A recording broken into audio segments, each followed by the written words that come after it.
Summer Cliffs, California, I think, or Fresno. Anyways, we set a water heater out here a couple years back, and we'd stubbed in some new plumbing. The water heater's a little tall and the pipes were a little too low, so Steve gave him a brand new brass 90, and then a pipe connector, a pipe nipple, brass valve, brass connector, or brass nipple, and then of course stainless steel connector. And then of course on that side we just tied into existing plumbing because we weren't putting a valve on. It wasn't going to be in the way. And so we just tied into the existing pipe, stubbed out of the wall. So this is iron pipe, all underground, hot and cold. And that pipe right there is the hot water stubbed out of the wall. And it had a shoulder nipple, so about 1.5 inches by 3/4 galvanized nipple, which was corroding in place. So it was starting to eat away at the connector. The threads were falling apart.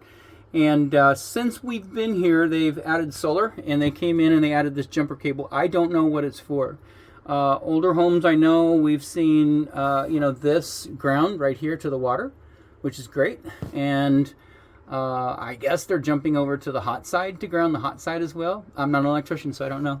Anyway, so they jumped it there, and then they also took it all the way down to the gas line. So anyways, had some corrosion. Don't know if there was a conflict with the metal or it was just old. And so anyways, we replaced it.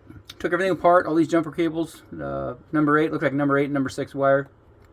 Took this wire out, took that clamp off. Fortunately, the nipple unscrewed. Got a brand new brass pipe in there, and those flow much better than galvanized, and they don't corrode. And then just reconnected our stainless steel, it's a Falcon stainless steel connector, so reconnected, and it does clear the water heater. Got some new grease on the threads there, filed it down, so it's seated real good. You can see at the bottom, maybe not, but you can see at the bottom where the corrosion was starting, and that's on the clamp itself. That's where the water was just sitting, so it's eating away. Anyways, that's all tightened back down. I ask you to monitor this once a month. Come out here and just check for any leaking in these areas right here. That brass nipple is freshly screwed in, so back at the wall where the 90-degree turn is, check it there. Any water, let us know. Check it where it connects to our Falcon stainless steel connector. That guy right there. Sorry, I'm shaking.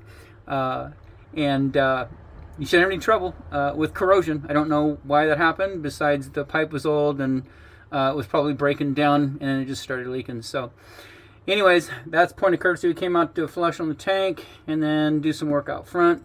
This here, point of courtesy, because we installed the water heater and you're our customer, so we took care of that for you. Outside of that, this installation is done.